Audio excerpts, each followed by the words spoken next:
जय श्री राम, जय बागेश्वर धाम। बागेश्वर धाम सरकार पूज्य सरकार का आज चौथा दिन है पूज्य सरकार की श्री हनुमंत कथा का दिल्ली का। तो आपको लाइव वीडियो दिखाऊंगा। बागेश्वर धाम सरकार पूज्य सरकार के पूरे रिकॉर्ड हो गए फेल। लगभग 25 लाख भक्त पहुंचे बागेश्वर धाम सरकार पूज्य सरकार के दिल्ली के श्री हनुमंत कथा को श्रवण करने के लिए। तो आइए चलते हैं बागेश्वर धाम सरकार पूज्य सरकार का यह दिल्ली का देखिएगा आप दिव्य और भव्य नजारा। एक ही पूज्य सरकार के भक्त नहीं, कुछों के ऐसे वह बागेश्वर धाम सरकार के 500 1,000 किलोमीटर से दूर भक्त आए हुए हैं और पूज्य सरकार की श्री हनुमंत कथा श्रवण करने के लिए, क्योंकि उनको पता है कि आज कथा का चतुर्थी दिवस है और पूज्य सरकार आज कथा और करेंगे और पूज्य सरकार कल करेंगे और इसके बाद पूज्य सरकार धाम पर अपने चले जाएंगे। तो देखिएगा भव्यता और दिव्यता से लाखों की तादाद में भक्तों के विराजमान हो चुके हैं पूज्य सरकार की श्री हनुमंत कथा के लिए, क्योंकि उनको पता है कि श्री हनुमंत कथा यदि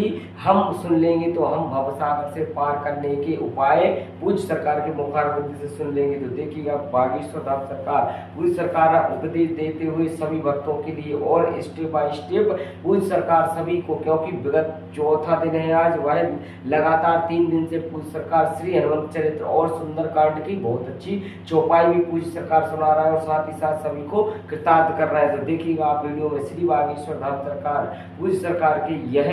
दिव्य और अलौकिक कथा का आप रसपान लाइव टीवी के माध्यम से, लाइव यूट्यूब चैनल के माध्यम से, लाइव फेसबुक पेज के माध्यम से पूज्य सरकार का यह दिव्य और भव्य नजारा देख सकते हैं। देखो लाखों की तादाद में पूज्य सरकार के भक्तों का यह नजारा है, क्योंकि उनको पता है कि पूज्य सरकार दिल्ली में जब जब कथा करते हैं ऐसा ही पूज्य सरकार का वह भव्य और दिव्य अलौकिक यह दिव्य नजारा देखने के लिए हमें मिलता है। देखिएगा आप पूज्य सरकार के बच्चे बुजुर्ग और माताएं बहनें सभी वह पूज्य सरकार की श्री हनुमंत कथा श्रवण करने के लिए आए, क्योंकि बागेश्वर धाम सरकार पूज्य सरकार की दया है। लाखों की तादाद में जब भक्त पहुंचते हैं तो ऐसे ही पहुंचते हैं और साथ ही साथ सभी को एक दिव्य और एक अलौकिक वह दिव्य मानो नजारा देखने के लिए, यह दिव्य मानो वह पूज्य सरकार का श्री हनुमंत कथा का नजारा आप देख सकते हैं। तो देखिएगा चारों तरफ पूज्य सरकार का यह दिव्य और अलौकिक नजारा देखने लायक ही बन रहा है और साथ ही साथ पूज्य सरकार के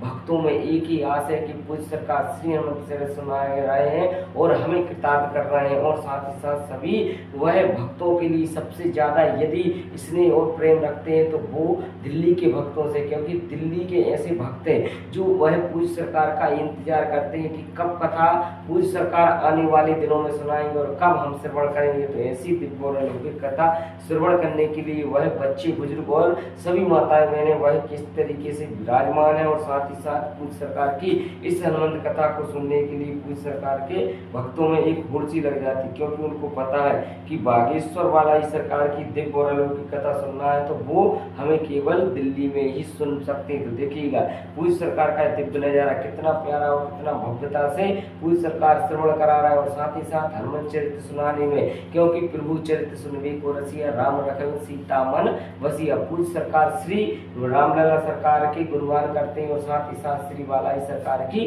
हनुमत चरित्र भी वह भक्तों को सुनाते जा रहे हैं। तो देखिएगा आप भक्तों में कैसा दिव्य और एक अलौकिक दिव्य नजारा और वह देखने लायक ही हमें लग रहा है, क्योंकि ऐसा दिव्य और भव्य अलौकिक नजारा आपने बहुत सी कथाएं देखी होंगी, परंतु वह दिल्ली की कथा प्रथम बार नहीं है। ऐसे कई बार पूज्य सरकार दिल्ली की कथा कर चुके हैं, परंतु यह प्रथम वाक्य है कि इतने ज्यादा जनसैलाब, इतना ज्यादा वह मानो वह सैलाब, जो कहते हैं कि बागेश्वर धाम सरकार पूज्य सरकार भक्तों को किसी तरीके से उन पे छलते कपट करते, परंतु उनके लिए यह कड़ा तमाचा जो धर्म विरोधी है, जो धर्म के वह कार्य में रोकते हैं और साथ ही साथ हमारे पूज्य सरकार को वह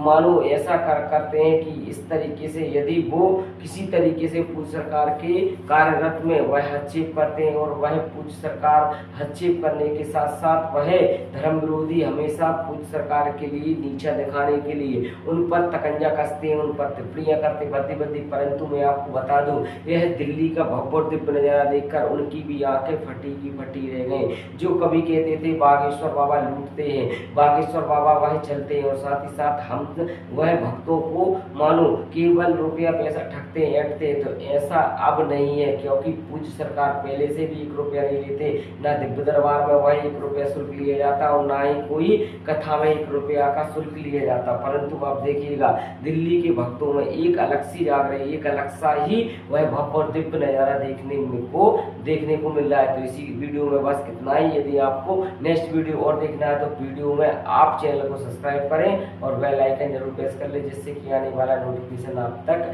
पहुंच सके। इसी के साथ सभी को जय श्री राम, जय बागेश्वर।